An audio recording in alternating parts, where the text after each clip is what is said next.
खूप तुम्ही पालघर SP बाळासाहेब पाटील तुम्ही आम्हाला खूप सहकार्य केलेले आहे. LCB क्राईम ब्रांच टीम यांनी पण खूप आम्हाला सपोर्ट केलेला आहे.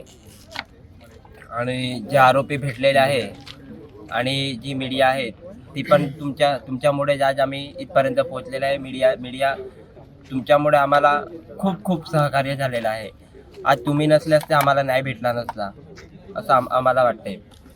आणि जे बाकीचे आरोपी आहेत पकडलेले आहेत त्यांना जे माझे वडिलांचा जसा प्राण घेतलेला आहे तेवढा ते लोकांना टॉर्चर करायला पाहिजे. फॅमिली टॉर्चर त्यांना करा, कारण की हे वडिलांची माझी एवढी वाईट हे घेतले ना, प्राण घेतले, मला एवढं वाईट वाटायला लागले ना.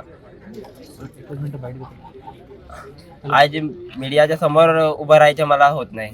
अविनाश धोडी हा फरार आहे आणि त्याच्या बाबतीत काय म्हणायचं? अविनाश धोडी फरार आहे, त्याला त्याच्या बायकोला अटक करावी ही माझी मांग आहे. आणि दुसरी मांग म्हणजे कसं, बाकीचे जे आरोपी आहेत ते लोकांना चालता येत नाही एवढं टॉर्चर करा आणि एवढे मारा. क्राईम ब्रांच LCB तुम्हाला सांगतोय, प्लीज आम्हाला न्याय पुढे पण द्या. आरोपींना कशाची शिक्षा मिळावी तुम्ही मागणी करा? फाशीची सजा मिळावी, नाहीतर काय पुढे जाऊन सर्व गावाला धोका आहे, पालघर जिल्ह्याला पण धोका आहे. असे एवढे प्लॅनिंग न करणं म्हणजे खायची गोष्ट नाही. सर्व CCTV ते लोकांनी चुकवलेले आहेत.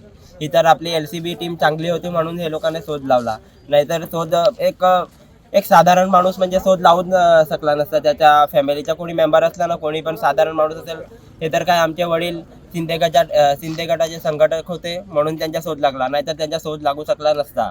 कारण की एक साधारण माणसाचा शोध लागणे म्हणजे खायची गोष्ट नाही आहे. कारण की आम्ही FIR टाकायला गेलेले संशयिक लोकांची, तेव्हा पण FIR ते संशयिक लोकांची नावेसुद्धा नाही घेतलेली.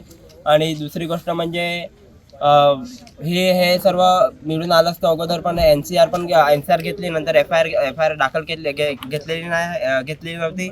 आणि दुसरी गोष्ट म्हणजे अविनाश रमणधोडी याला लवकरात लवकर अटक करा, नाहीतर मग तो हजर नाही होईल. त्याच्या बायकोला अटक करा, नाहीतर तो हजर नाही होईल.